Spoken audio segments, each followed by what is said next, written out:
Yeah, perfect. Thanks. Yeah, so term structure, we're trying to build yield curves in DeFi and unlock new use cases for the industry. So I've gone through my background, so I'm just going to go right into the protocol. So what we're doing, we're a non-custodial fixed income protocol that aims to establish interest rate curves, yield curves in DeFi by having fixed rate, fixed term borrowing and lending. The way we're going to do this is by having a customized ZK rollup, which we call a ZK trueUp for fast, scalable, secure transactions.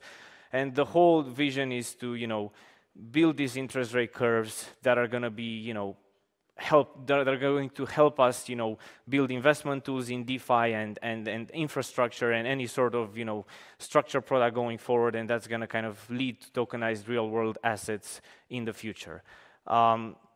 So if we look at where the market is right now, like for example, Aave V2, we see that 47% of borrowed volume and 39% of lent volume is kind of repaid or redeemed after 30 days. So if you see here, like anything beyond a month, there's no real activity, nothing happening. And so there's no such thing as a yield curve, as a term structure of interest rates. So let's go back to basics. What is a yield curve? So if you have on the x-axis, you have the time to maturity, and then on the y-axis, you have an interest rate.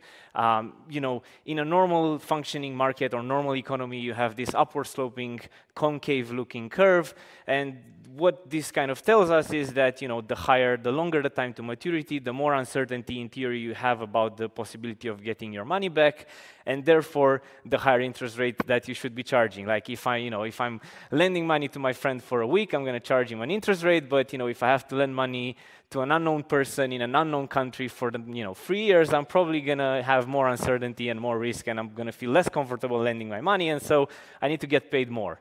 So that's kind of what the yield curve is, and we also call this the term structure of interest rates and interest rate curve. These are all kind of similar terms that you hear in TradFi and that we kind of use interchangeably. So with fixed income and with kind of yield curves and things like that, there's a lot of things that have been done in TradFi over the years, and there's a lot of use cases. And I want to quickly go through some of these use cases because I think they're important. So first use case, capital preservation and income generation. So let's say you have some spare cash, you can buy, like, let's say US Treasury bond that pays you a coupon that has a yield to maturity. So if you hold it to maturity, you get some yield back, and in theory that's going to help you preserve your capital and generate some extra income. If you're lucky, you're going to be able to beat inflation as well, which is kind of that's a tough question, right? In the last couple of years you couldn't, but anyway. Then once you establish these interest rate curves, these different kind of points on a curve, what you can do is you have the tools and the means to kind of be able to value any sort of simple and complex financial product.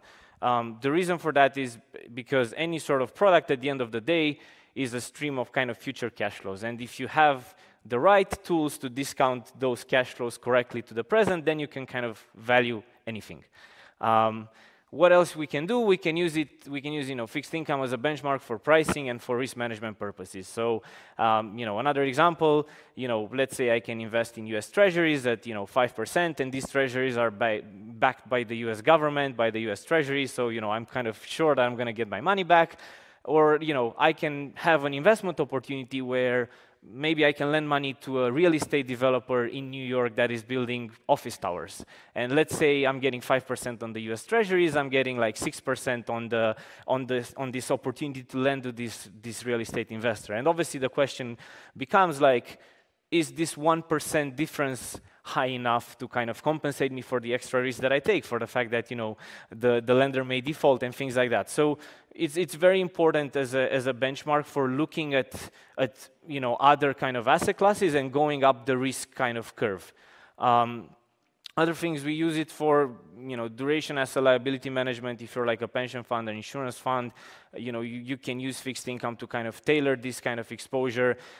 If you're a company, you can use fixed income for funding, for liquidity management. Let's say you want to raise funds to kind of build a new factory, or you may need like cash for the next month for some kind of expenses and things like that. Then again, you can hedge various sort of payables and receivables, so kind of streams of cash flow in the future, and any sort of like interest rate risk. If you're a trader, you can kind of look at the spectrum of different kind of asset classes within fixed income, and you can arbitrage against different interest rate instruments.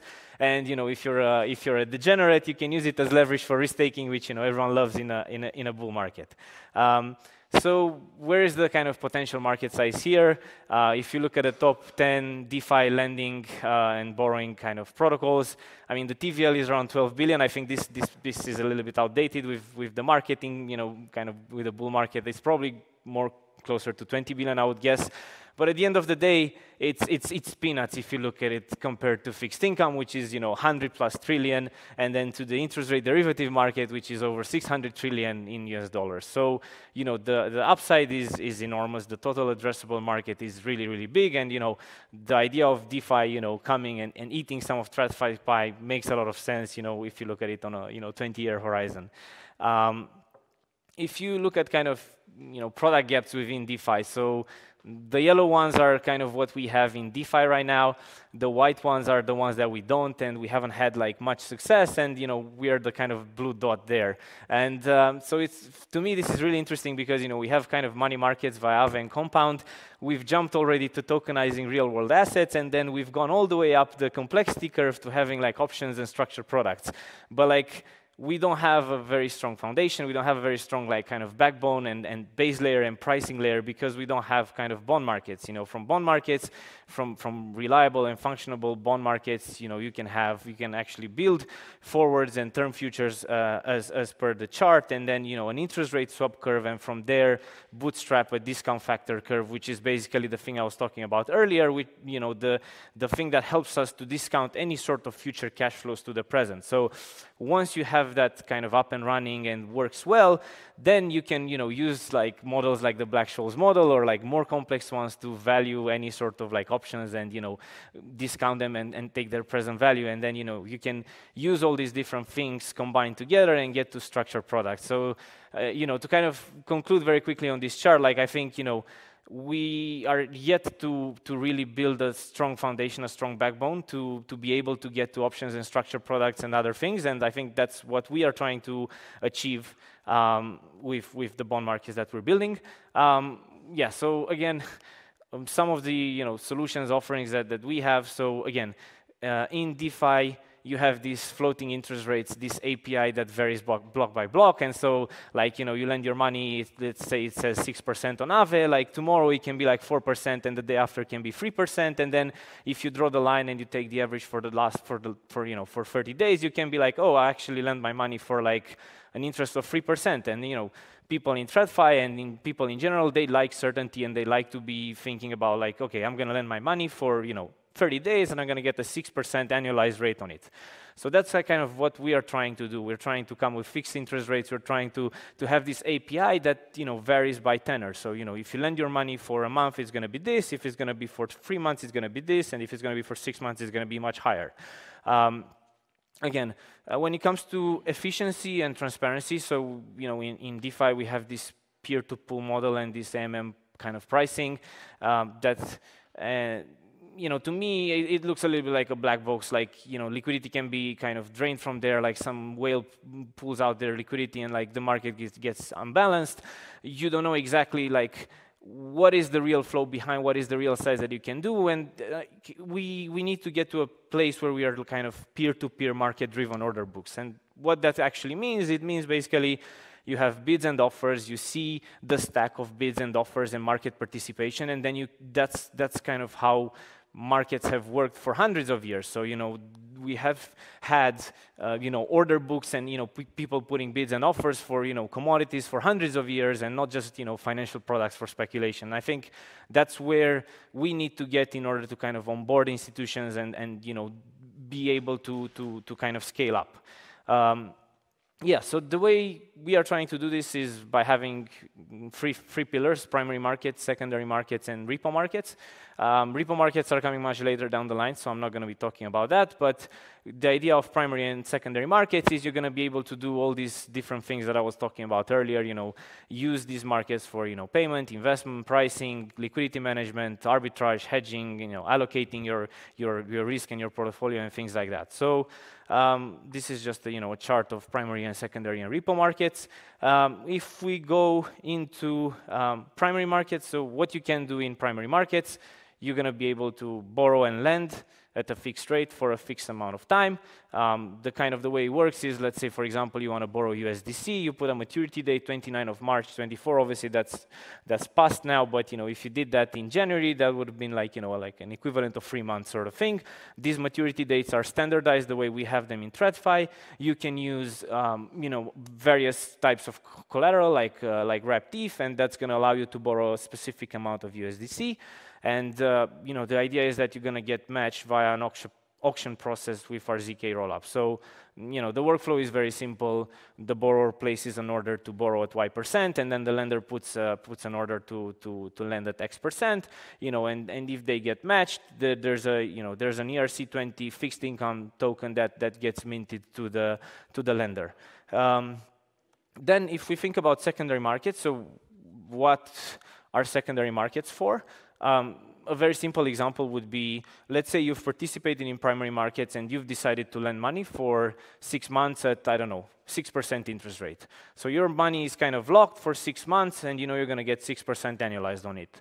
But let's say, there's this crypto bull market that's all over the place and, people are borrowing like crazy and they want leverage and, they want to buy every single altcoin in the universe and meme coin. And so the interest rate for like a 2-month, for a 2-month, borrowing gets to 15%. And you're like, okay, I've lent for like 6 months at 6%. That's actually quite bad when I could have just waited and, lend now at 15%. And the idea of secondary markets is to make any sort of fixed income token tradable, and you can put limit orders and market orders to trade these fixed income tokens, the way you would have had in traditional finance, where there's an issuer, let's say the U.S. Treasury, it issues a Treasury bond, and then people can then buy and sell those bonds as they kind of see fit, and kind of try to find better market opportunities.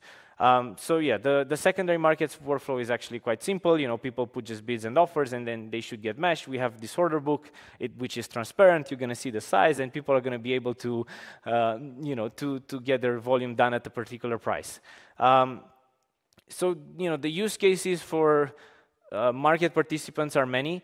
It goes from miners that can that they're going to mine Bitcoin and they can use futures and forwards to sell the Bitcoin that they mine, to option traders and market makers and any sort of person that wants to hedge their interest rate risk via primary and secondary markets, and any sort of structured product that you can think of is going to be able to be tradable in these primary and secondary markets. I want to talk very quickly about stablecoins a little bit. So obviously everyone kind of knows what a stablecoin is, and these are some of the characteristics of them. Trust, pricing unit, exchange, value, and reserve. And at the moment, I think there are a couple of pain points. We don't have hedging and valuation functions. We cannot discount payments in advance to the present. You cannot pay someone for in 6 months' time.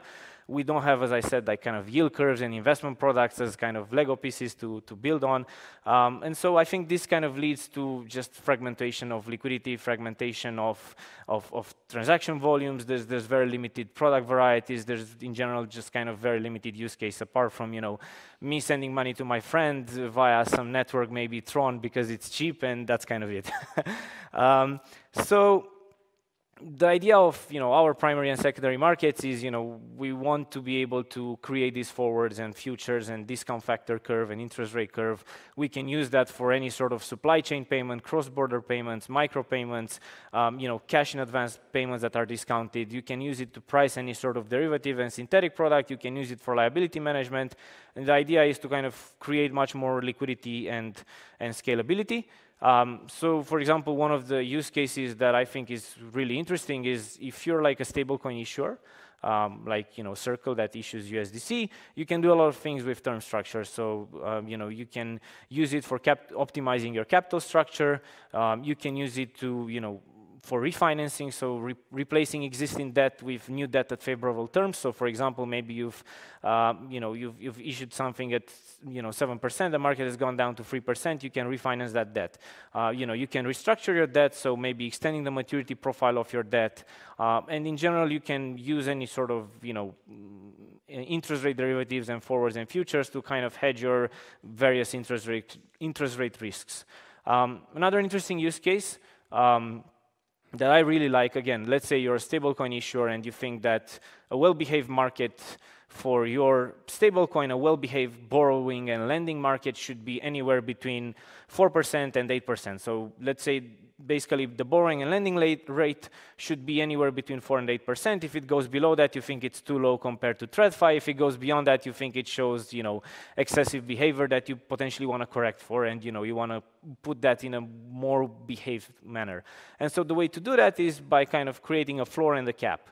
And so the way you create the floor, the bottom part of it, is by borrowing more of your stablecoin in primary markets via term structure. So like, let's say if the interest rate goes to 3%, you're going to keep borrowing and keep bidding those markets until you can get to your floor desired level of 4%. And equally, if like let's say market goes to 10%, you want to set up a cap at 8%, you can keep buying stablecoin fixed income tokens in secondary markets via our platform. And that's going to make you create this interest rate corridor. In terms of trading strategies that you can use and you can do things, you can have carry strategies, you can borrow at low yields and then lend at high yields, as I was kind of talking about earlier. You can buy fixed income tokens that are yielding a lot, and once they kind of move in price, sell them at lower yields. You're going to be able to borrow low yielding tokens and lend them on centralized or decentralized exchanges, use them to kind of farm points, rewards, and ape into anything that you think of. You can borrow to increase your leverage in Bitcoin, in Ethereum, in altcoins, I should have said meme coins as well, but I forgot. Again, you can borrow to arbitrage against other kind of dislocations in terms of fixed income dislocations across DeFi and kind of correct those things and pocket the difference. So some of the things that I like, for example, here you can use rep staked ETH as collateral. You can borrow USDC against it. You can then go and buy the ETH USDC pair on a centralized or decentralized exchange. So you would sell your USDC, buy ETH. You're going to end up with this ETH. You can go and stake it for STETH. And so what you're going to end up is, you're going to be able to lever up your Ethereum, and you can keep doing that to kind of keep levering up your staked Ethereum. Equally, you can use Wrap Bitcoin as collateral. You can borrow USDT for 3 months. You sell your USDT against Wrap Bitcoin, and then you're going to be able to buy the Wrap Bitcoin bond on term structure and sell a 3-month Bitcoin future, and that's going to allow you to arbitrage the spot future basis. And for example, for some of you, you may know about this new stablecoin called Ethena, that a lot of the yield that comes from Ethena is coming from doing this arbitrage between spot and future. Another interesting example here, the second one, again, you can use rep staked ETH as collateral. You can borrow USDC. You're going to buy the DAI versus USDC pair, so you would sell your USDC against DAI on a centralized or decentralized exchange, and then you can stake your DAI for SDAI on anything like a Spark pool. That gives you like 15% out. And so what you're going to end up with, you're going to have both STETH and SDAI staking yields. So I think that's quite interesting for the bull market. In terms of our platform, I think we're going to have a lot of TradFi benefits. We're going to be able to provide further legitimacy to the industry from a traditional finance perspective. We're going to have more compliance with regulations by having these transparent benchmarks. A 1-month borrowing and lending rate is going to be here, 3 months is going to be here, and so on and so forth. We're going to have by having this transparency, we're going to be able to kind of benchmark investment performance. We're going to have in general any sort of capacity that you've had in TradFi for like investment diversification, portfolio construction, hedging various interest rate risk, tailoring your risk-taking views, and things like that. One other use case that I think is really interesting, once you get to RWA tokens, the yellow thing here, you're going to be able to kind of, use term structure for kind of fixed rate borrowing against your RWA tokens. So we plan to enable that as well. So in general, there's a lot of things that you can put together: call options, put options, synthetic structures with fixed income, and then get to all these different Lego and composable pieces that we've had in TradFi for many years. So yeah, that's where I think things are going. I think we're going to generation 3, where we're going to have this, we're going to have non-custodial wallets with ZK capabilities. We're going to have peer-to-peer, not peer-to-pool, with ZK order books, and we're going to have a customized ZK for better costs. And in the future, basically, we're getting to a ZK DeFi ecosystem that's going to enable, fixed income products, any sort of derivatives and structured products, and then from there on to real-world assets, and kind of, complete DeFi and, make it really comparable to TradFi. That's it from me. We have our website here and, my contact details. Thanks a lot.